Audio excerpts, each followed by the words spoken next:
vous êtes une marque qui fait rêver, Hermès, du foulard au Kelly.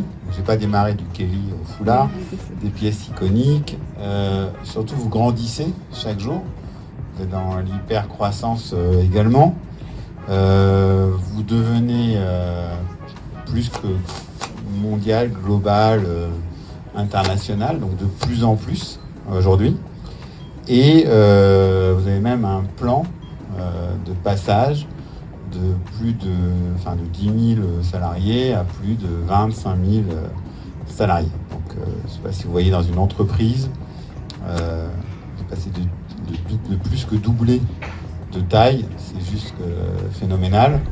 Le luxe, le tout dans une période où le luxe vit son hypercroissance et qui nécessite d'embarquer, d'accueillir les nouveaux collaborateurs, de les engager au service de votre ambition, mais également de faire en sorte que ceux qui restent, parce qu'il ne faut jamais oublier ceux qui restent, eux aussi continuent à être embarqués, engagés dans votre collaboration. Donc on a envie de te dire que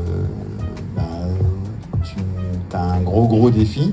Vous avez lancé devant vous un programme majeur de transformation RH avec Marie-Pierre qui est là et Caroline qui est là et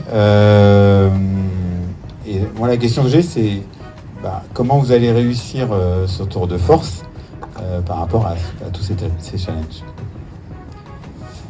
Ce que disait Roberto tout à l'heure, c'est que finalement le plus important, c'est d'être clair sur le pourquoi, la finalité d'une transformation qu'on engage.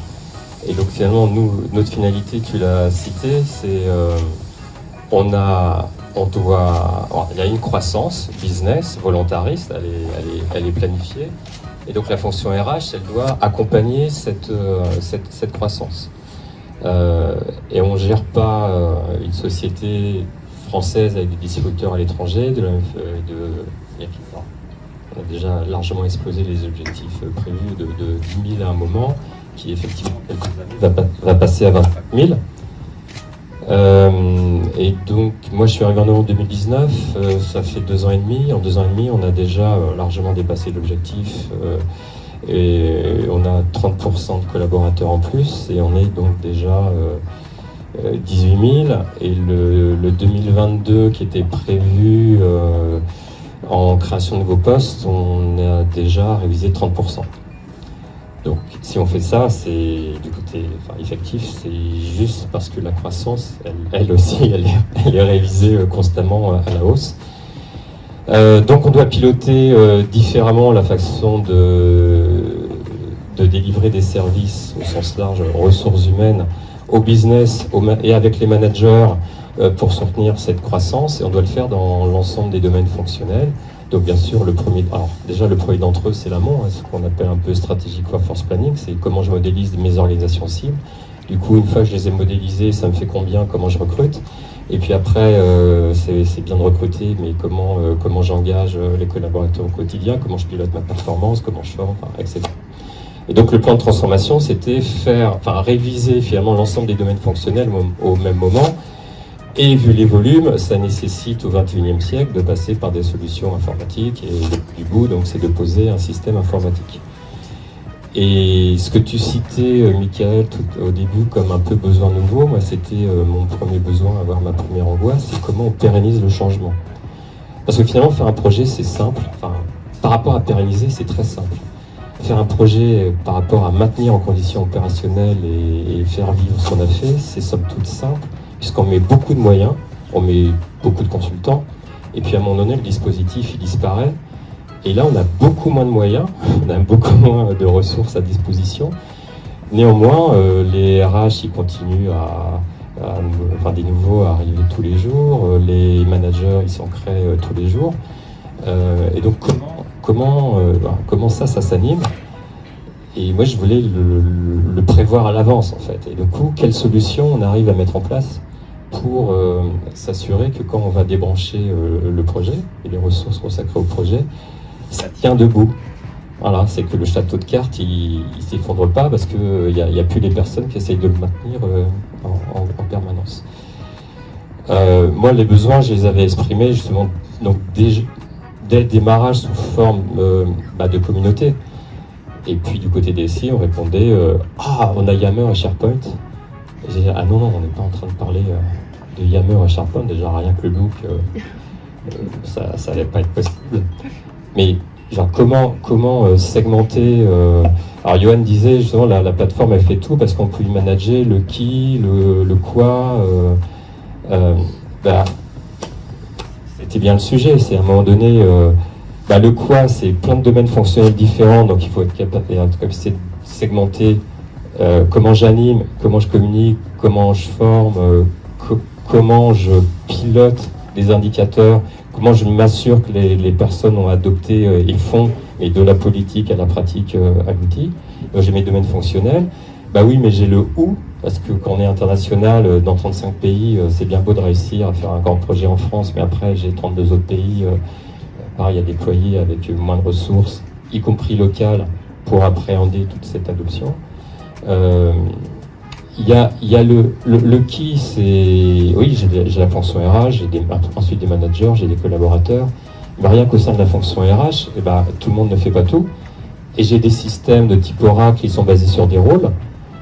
Il faut bien que j'arrive à répliquer cette vision des rôles, au bout du bout, dans un outil, dans la façon dont je vais animer. Donc il faut aussi que je mette des systèmes qui communiquent. Et puis après, j'ai des temporalités, parce que j'ai mon camp, c'est à un moment donné, on déploie un certain nombre de domaines fonctionnels ou de pays, ceux-là ils sont en production, donc tout de suite il faut les animer différemment sur des problématiques opérationnelles, d'opérations RH au quotidien, de campagnes annuelles à lancer, à administrer, mais j'ai de l'amélioration continue, donc comment aussi je continue pour ceux qui sont donc en production, comment on arrive à maintenir un dispositif d'amélioration continue, puisque ce type d'outil, type Oracle, l'intérêt de dépenser autant d'argent, c'est de bénéficier aussi de dispositifs d'amélioration, d'évolution et de release plusieurs fois par an. Et puis après, il y a la vie du programme qui continue, c'est-à-dire qu'il y a des déploiements géographiques de choses déjà mises en production, et puis il y a le développement de nouveaux domaines fonctionnels qu'on avait mis un peu plus longtemps. Donc, et toutes ces dimensions-là, j'ai besoin de les animer sur des personnes qui ne peuvent pas recevoir 150 informations si elles ont besoin de recevoir que 20. Parce que sinon, elles vont juste pas absorber, elles vont pas lire.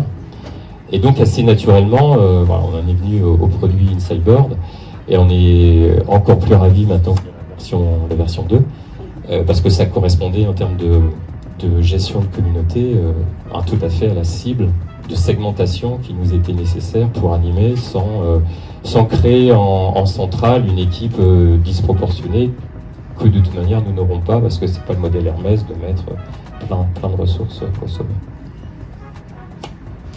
Tu as répondu à plein de mes questions en même temps, mais tu as parlé effectivement d'industrialisation, d'animer déjà le pourquoi. Donc c'est vrai que dans la conduite du changement, il y a pour beaucoup de personnes, ça s'arrête aux phases 1 et 2, c'est-à-dire j'embarque les équipes et je les forme. Et toi, c'est vrai que je me rappelle très bien ce rendez-vous où tu m'as dit, mais moi, ce que je veux, c'est pérenniser. Et tu étais avec Caroline, on a déjeuné, on était au lycée Livieux à côté. Effectivement, l'enjeu pour vous, c'est de pérenniser et de gérer toutes les deux phases. Et puis, il y a cette notion de communauté.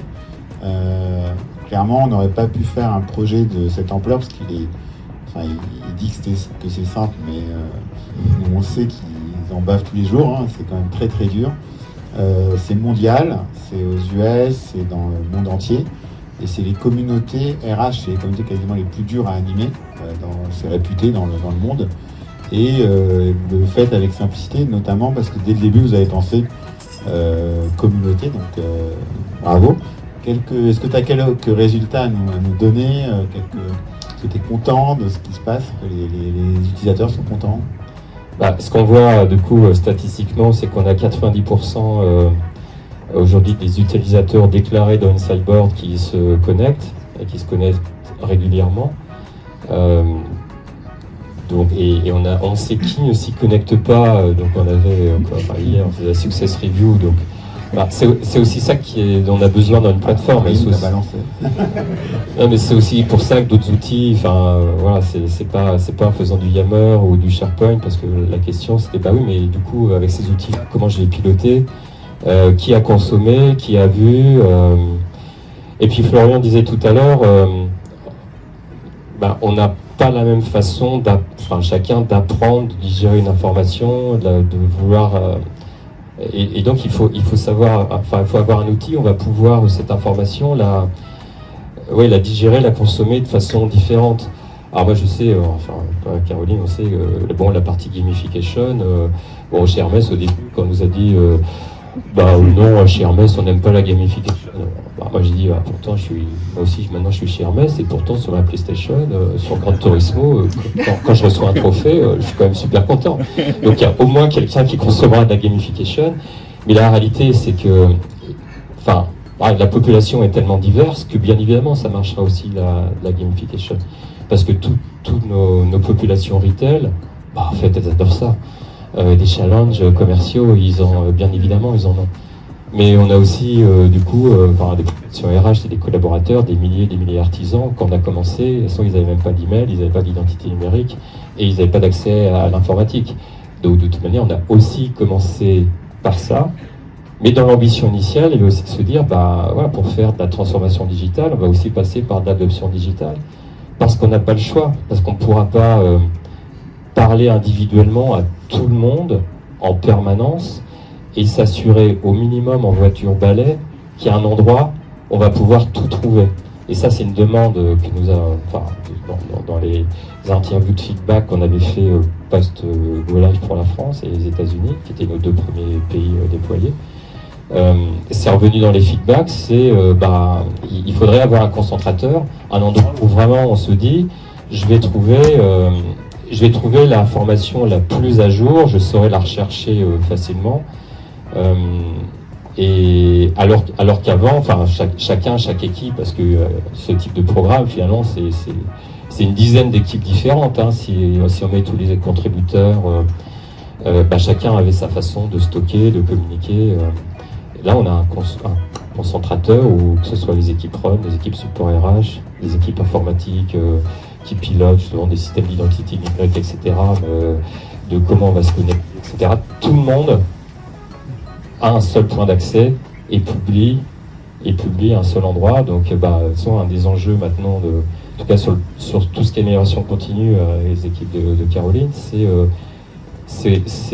quand on fait des sprints en méthode agile avec tout un tas d'évolutions qui tombent, c'est comment on s'organise pour communiquer, parce que aussi alors c'est sûr que le journal, le newsfeed, c'est très très bien, mais à un moment donné, il faut savoir aussi du coup récapituler, avoir les moyens de savoir dans l'application qui a ouvert quoi, qui ne l'a pas fait, pour pouvoir relancer.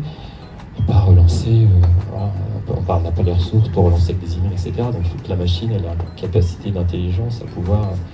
Parce qu'on la nourrit d'un certain nombre de statistiques, parce qu'elle se nourrit de toute manière au minimum des statistiques à l'intérieur d'Insideboard, mais parce qu'on va la nourrir aussi d'usages venant de nos autres systèmes. C'est qui consomme quoi dans Oracle HCM, qui ouvre tel ticket dans Easy Vista du côté incident support, etc., etc. Comment on s'équipe pour pouvoir mesurer le degré d'adoption, et quand on voit qu'il est trop faible et à quel endroit et chez qui, ne lui envoyer que ce dont il a besoin. Wow. Bravo. Écoute, c'est un très beau projet pour l'atelier. Caroline, pas Marie-Pierre, viens qui travaille, qui travaille à l'équipe Hermès, bravo.